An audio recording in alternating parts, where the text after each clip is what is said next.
நீங்கள் பார்த்துக் கொண்டிருப்பது உங்கள் விஜய். Good morning sir. வணக்கம். Good morning sir. Good morning. வணக்கம்.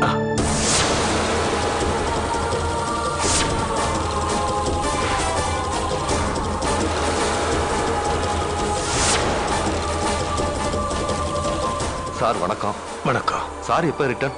இன்னும் ஒரு வாரம் கழிச்சு. அடுத்த வருஷம் வருவீங்களா? பார்க்கலாம். இங்க வந்தா மனசுக்கு நிம்மதியா இருக்கு. Thank you sir.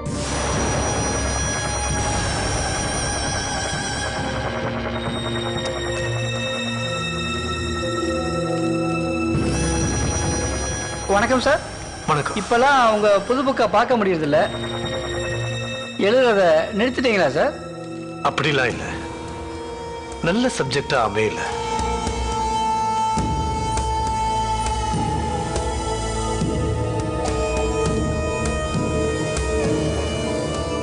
லைப்ரரிக்கு புது புத்தகம்லாம் வந்திருக்கு. நாம போய் பார்க்கலாமா சார்? பார்க்கலாம். போக.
ஜெயந்தி, என்னம்மா நீ இங்க வந்து நின்றுட்டு இருக்க? வெளியில மழை பெஞ்சிட்டு இருக்கு. வாமா உள்ள போடலாம். அப்பா, இந்த வெதர், இந்த இடம் எல்லாம் எவ்வளவு புத்துணர்ச்சியா இருக்குல்ல? ஆமாம்மா. சாமி பேசினதை பத்தி எல்லாம் யோசிச்சுட்டு இருந்தேன்ப்பா. இன்னைக்கு ஈவினிங் கூட ஒரு ஸ்பீச் இருக்கு போல இருக்கு. நாமளும் போய் கேட்கலாம்ப்பா. என்னவோ தெரியல ஜெயந்தி, எனக்கு வர வர மனசு எதுலையுமே லயிக்க மாட்டேங்குதுமா. நம்ம என்ன செய்வோம்? கேரளா எவ்வளவு அழகான இடம். நம்ம வெளியே போய் ஊர்லாம் சுத்தி பார்ப்போமே. என்னப்பா சொல்றீங்க? ஆசிரமம் எவ்வளவு நல்லா இருக்கு. இங்க வந்து நிம்மதியா இருக்காம நான் வந்ததுல இருந்து நோட்டீஸ் பண்ணிட்டு இருக்கேன். உங்களுக்கு ஏதோ ப்ராப்ளம் இருக்கு. என்னப்பா? என்கிட்ட சொல்லுங்கப்பா. சரி, என்கிட்ட சொல்ல வேண்டாம், சுவாமிஜி கிட்ட போய் பேசுவோம் வாங்க. வேண்டாமா, இதையெல்லாம் போய் நம்ம சாமிஜி கிட்ட சொல்லக்கூடாது. ஜெயந்தி, என்னோட பிரச்சனைக்கெல்லாம் காலந்தாம பதில் சொல்லணும். காலந்தான் பதில் சொல்லும். என்ன ஆச்சுப்பா? ஒன்றும் இல்லைம்மா, என்னவோ கொஞ்சம் டயர்டா இருக்கு. வாமா, நம்ம ரூமுக்கு போயிடலாம். வா ப்ளீஸ், வாமா.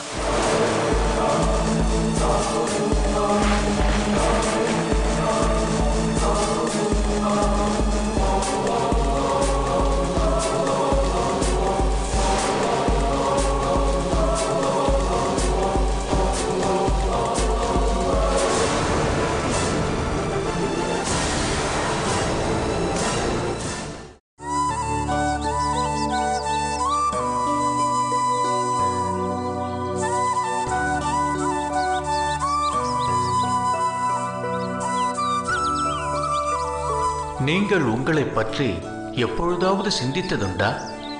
வாழ்க்கை பயணத்தில் ஓடிக்கொண்டே இருக்கும் நீங்கள் எத்தனை ஆண்டுகள் இவ்வுலகில் வாழ்வீர்கள்? 60 70 அல்லது கூடிப்போனால் 100 வருடங்கள்.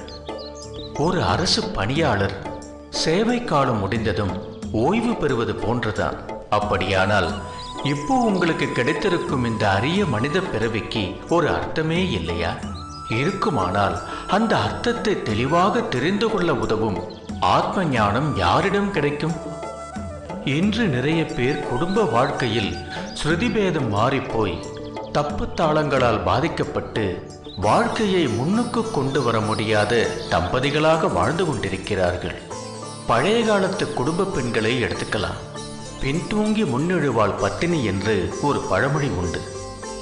தூங்கி எழுவதென்றால் கண்கள் மட்டுமல்ல, மனதும் விழிக்கணும். அதைத்தான் சுவாமி விவேகானந்தர் சொல்லி இருக்கின்றார், விழித்திரு என்று. அந்த காலத்து பெண்கள் படுக்கையில் கண் விழித்தவுடனே கடவுளிடம் பிரார்த்தனை, எழுந்தவுடன் தரையில் மண்டி போட்டு பூமாதேவிக்கு ஒரு வணக்கம். அதற்கப்புறம் ஸ்நானம் பண்ணிட்டு பூஜை அறையில் சுவாமிக்கு விளக்கேற்றி விட்டு அதற்கப்புறம் பெண்கள் நேராக போவது தொழுவத்திற்குத்தான். அங்கதான் அஷ்டலட்சுமிகளும் வாசம் பண்றாங்க. கோமாதாவான காமதேனுவை கும்பிட்டு தொட்டு தடவுனா போதும், கோமாதா பால் தர தயாரா இருப்பா. அதற்கப்புறம் அந்த பாலை எடுத்துக்கிட்டு சமையற்கட்டுக்கு வந்து அக்னி பகவானை கும்பிட்டு மற்றவங்க பசிய போக்குற வேலையே தொடங்குவா.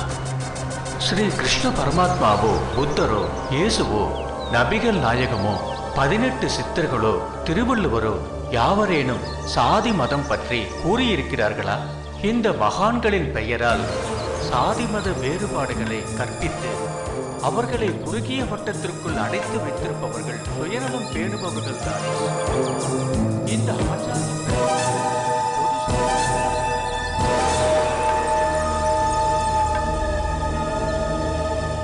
ஜெயந்தி நில்லுமா, எங்கம்மா போயிட்டு இருக்க? சுவாமிஜியை பார்க்க போயிட்டு இருக்கேன். சுவாமிஜியை நான் பார்த்துட்டு வந்துட்டேன். அதாவது நான் வெளில போறோம்னு சொன்னபோது நீ வேணான்னு சொன்ன இல்லையா? அப்புறம் நீ ஒத்துக்கிட்டல? அது நான் சாமிஜி கிட்ட சொன்னேன், நாம 2 பேரும் வெளியே போறோம். நானும் சொல்லிட்டு வரேன். இல்லம்மா, நான் சொல்லிட்டேன்மா. நான் போய் சொல்லிட்டு வரேன்ப்பா. ஜெயந்தி, ஜெயந்தி நில்லுமா. ஜெயந்தி, ஜெயந்தி நில்லு. என்ன நான் சொல்லிக்கிட்டே இருக்க, நீ பாட்டு போயிட்டு இருக்க? அப்பா சொல்றது கேட்க மாட்டியா? என்ன ஆச்சுப்பா உங்களுக்கு? ஜஸ்ட் சுவாமிஜி கிட்ட போய் சொல்லிட்டு வரேன். நான் சொல்லிட்டு வந்து சொன்னேனம்மா. நான் போய் சொல்லிட்டு வரேன், நீங்க இங்க இருங்க. ஜெயந்தி, நான் இப்ப வந்துடுறேன்ப்பா. சும்மா இருங்க. ஜெயந்தி,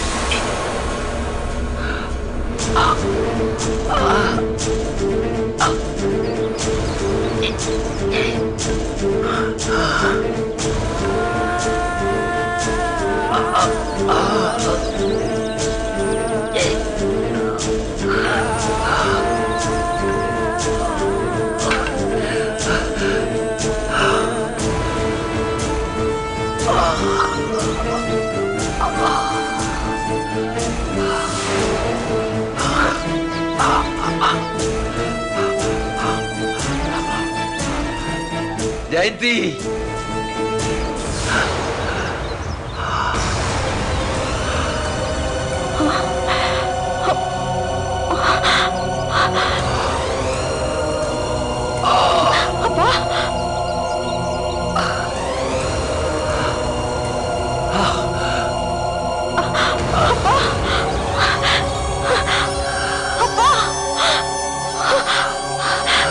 என்னாச்சுப்பா? அப்பா, என்னாச்சுப்பா? என்ன பாச்சு? அப்பா, அப்பா, வலிக்குதுமா? ஐயோ அப்பா, அப்பா, அப்பா, ஐயோ கடவுளே, நான் என்ன பண்ணுவேன்ப்பா? ஐயோ அப்பா, அப்பா.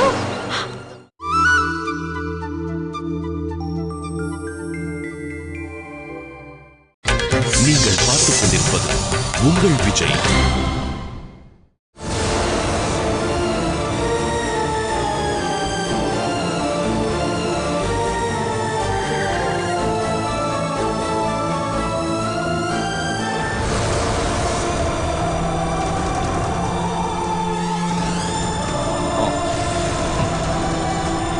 உட்காருங்க. பாத்துப்பா.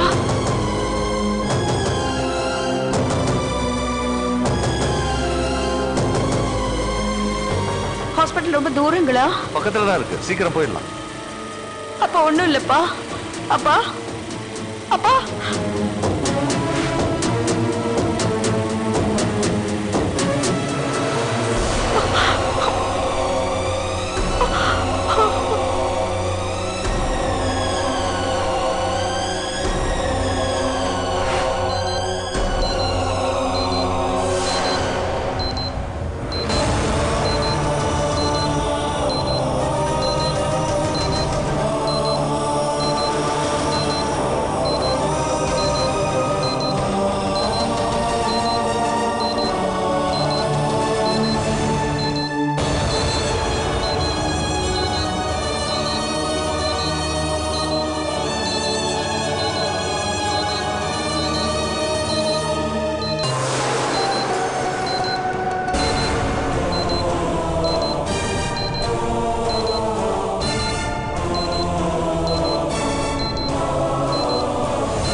டாக்டர், எங்க அப்பாக்கு இப்ப எப்படி இருக்கு? இது மைனர் அட்டாக் தான். செகண்ட் டைம்ங்கிறதுனால கொஞ்சம் கேர்ஃபுல்லா பார்த்துக்கணும். குறிப்பா அவர் டென்ஷன் ஆகக்கூடாது. டாக்டர், நான் அமைதியா இருக்கணுங்கிறதுக்காக தான் அவர் என்னை இவ்வளவு தூரம் கூட்டிட்டு வந்தாரு. ஆனா அவர் ஒரு நாள் கூட இங்க வந்ததுக்கு அப்புறம் அமைதியாவே இல்ல. ஏதோ சொல்ல முடியாத கவலையில இருக்காரு. எனிவே அவருக்கு பயப்படும்படியா எதுவும் இல்லம்மா. நல்லா பார்த்துக்குங்க. சந்தோஷமா வச்சுக்கிட்டீங்கன்னா நல்லா ஆயிடுவாரு. நான் போய் அப்பாவை பார்க்கலாமா?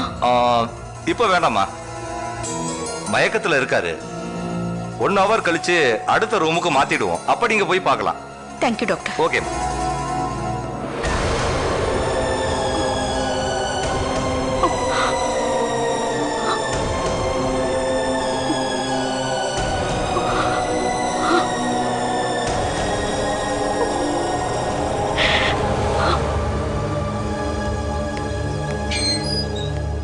சந்திரா, குடிக்க தண்ணி எடுத்துட்டு வா. எடுத்துட்டு வரேங்க. வாங்கப்பா. இந்தம்மா சாக்லேட். தேங்க்ஸ்ப்பா. அக்கா வந்தாச்சாமா?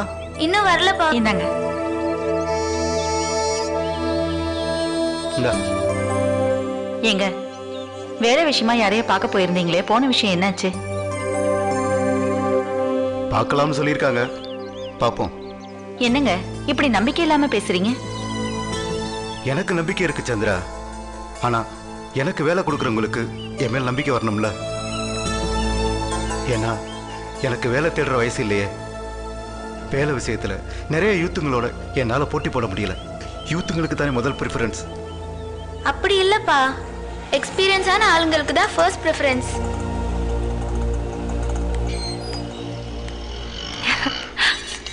அண்ணா, அண்ணி, கயல், உங்க எல்லாருக்கும் ஒரு சந்தோஷமான விஷயம் சொல்ல போறேன். என்ன விஷயமா? என்ன விஷயமா? என்னக்கா, என்ன விஷயம்? இரு, அவசரப்படாத. இந்தாங்கண்ணே, இத படிச்சு பார்த்துட்டு நீங்களே உங்க வாயால சொல்லுங்க.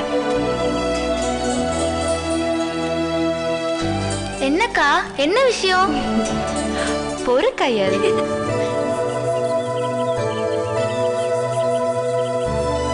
என்னங்க, என்ன விஷயம்? ஷாலினி, என்னால இதை நம்ப முடியலம்மா. என்னங்க என்னன்னு சொல்லுங்க.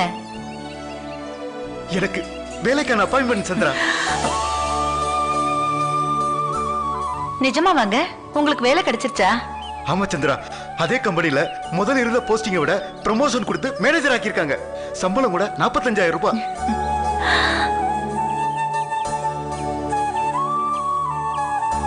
என்னால நம்பவே முடியல சந்திரா. ஷாலினி, எப்படி நடந்தது? இந்த அப்பாயின்மெண்ட் ஆர்டர் உன் கையில எப்படிமா வந்துச்சு? எங்க ஹாஸ்பிட்டல்ல செக்கப்க்கு வந்திருந்த உங்க எம்டி கிட்ட அந்த மேனேஜரை பத்தியும் அவரால தான் நீங்க வேலையை ராஜினாமா பண்ணீங்கன்னு நான் சொன்னேன். அவர் நிலைமையை புரிஞ்சுக்கிட்டு அந்த மேனேஜரை டிஸ்மிஸ் பண்ணி அனுப்பி வச்சிட்டாரு. அந்த போஸ்ட்ல உங்களை அப்பாயிண்ட் பண்ண சொல்லி ஆர்டர் கொடுத்திருக்காரு. ஷாலினி, உனக்கு எப்படி நன்றி சொல்றதுன்னு தெரியலமா. என்னன்னா நீங்க நன்றின்னு பெரிய வார்த்தையெல்லாம் சொல்லி என்ன அந்நியமாக்க பாக்குறீங்க? சாரிமா, சாரி. அப்புறம் இன்னொரு பெரிய சந்தோஷமான விஷயம், நம்ம கையலுக்கு சீக்கிரமே கண் பார்வை கிடைக்க போகுது.